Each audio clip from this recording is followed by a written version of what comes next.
नमस्कार, आप देख रहे हैं जीटीवी न्यूज भारत। मैं हूं आपके साथ उजाला। आइए शुरुआत करते हैं आज की कुछ खास खबरों के साथ। भोपाल में मध्य प्रदेश सरकार के कैबिनेट मंत्री विश्वास सारंग ने कांग्रेस और राहुल गांधी पर बड़ा हमला बोला है। सारंग ने प्रेस कॉन्फ्रेंस कर कहा कि लोकतंत्र मजबूत है पर कांग्रेस की राजनीति कमजोर हो चुकी है। सारंग ने कहा कि नेता प्रतिपक्ष ने आज प्रेस वार्ता कर राहुल गांधी की झूठ और फरेब की राजनीति को आगे बढ़ाने की कोशिश की। उन्होंने सरकार को हेराफेरी वाली सरकार बताया और चुनाव आयोग पर सवाल उठाए, लेकिन 20 महीने बाद उन्हें यह याद आया कि चुनाव में गड़बड़ी हुई। मंत्री सारंग ने कहा कि अगर सचमुच गड़बड़ी थी तो संविधान का अनुच्छेद 329 और जनप्रतिनिधित्व अधिनियम 1951 की धारा 80 से 81 के अनुसार 45 दिन के भीतर हाईकोर्ट में याचिका दायर करनी चाहिए थी। सुप्रीम कोर्ट भी इस सीमा को अनिवार्य बता चुका है, लेकिन कांग्रेस ने कानूनी रास्ता नहीं अपनाया और केवल मीडिया में बयानबाजी की। उन्होंने कहा कि कांग्रेस ने केवल 27 सीटों पर सवाल उठाए, जबकि भाजपा को 163 सीटों पर जीत मिली। 27 हटाने के बाद भी 136 सीटें बचती हैं। इससे स्पष्ट है कि कांग्रेस के पास न तथ्य है न आंकड़े, सिर्फ जनता को गुमराह करने की राजनीति है। मतदाता सूची को लेकर सारंग ने कहा कि कांग्रेस ने कभी फॉर्म 6 से 7 और 8 में आपत्ति दर्ज नहीं की, जबकि चुनाव आयोग मतदान से 10 दिन पहले तक आपत्तियां स्वीकार करता है। दरअसल हर साल मतदाता सूची का पुनरीक्षण होता है, लेकिन कांग्रेस ने कोई लिखित आपत्ति नहीं दी। उन्होंने कांग्रेस पर संवैधानिक संस्थाओं की गरिमा पर सवाल उठाने का आरोप लगाते हुए कहा कि सत्ता में रहकर इन संस्थाओं का दुरुपयोग और विपक्ष में रहकर उनकी निष्पक्षता पर सवाल उठाना, यही कांग्रेस की पुरानी आदत है। सारंग ने राहुल गांधी के परिवार के इतिहास पर भी निशाना साधा। आदरणीय राहुल गांधी जी की जो झूठ और फरेब की राजनीति है, उससे सुर से सुर मिलाने की कोशिश की।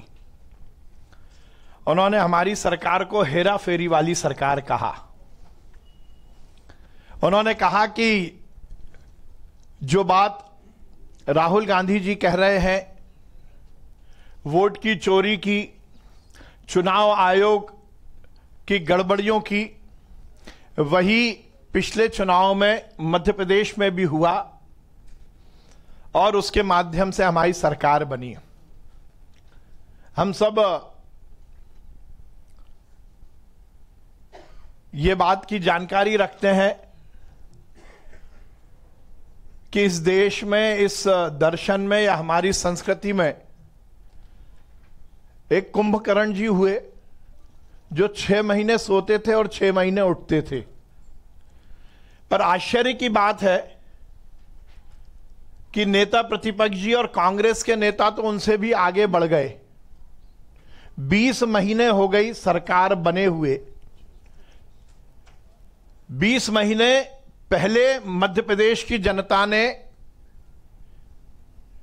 जनादेश भारतीय जनता पार्टी को दिया, और यदि मैं दिनों की बात करूं तो लगभग 625 दिन हो गए। जोरदार मामला है कि 625 दिन बाद याद आई कि वोटों में गड़बड़ी हुई। 625 दिन बाद याद आया कि चुनाव आयोग ने वोटों की हेराफेरी कर दी और हमारी सरकार बन गई। कहा कि आज जो आंकड़े दी, मुझे आश्चर्य, जब सुबह प्रेस कॉन्फ्रेंस की खबर आई थी तो हमें लग रहा था कि बहुत सारी सीटों पर बात वो करेंगे, पर यदि दे पाए तो केवल 27 सीटों का नाम दिया। मध्य प्रदेश की जनता ने हमें 163 सीटों पर जिताया। तो आपने ये तो मान लिया कि हमें 163 में से 27 हटाओ तो भी 135 होती है। मुझे आश्चर्य है कि बिना किसी तथ्य के, बिना किसी आंकड़े के, बिना किसी बेस के कांग्रेस के नेता इस तरह से इस देश में गुमराह करने की राजनीति क्यों कर रहे हैं। आज से 5-7 दिन पहले इससे जुड़े हुए एक विषय पर मैं आपके बीच में आपके समक्ष उपस्थित हुआ था, और उस समय भी हमने कहा था कि इस देश में हर समय कांग्रेस जब जब सरकार में रही या विपक्ष में रही, उसने संवैधानिक संस्थाओं का दुरुपयोग किया, और जब विपक्ष में रही तो इस देश में संवैधानिक व्यवस्थाओं के खिलाफ प्रश्न चिन्ह लगाने का प्रयास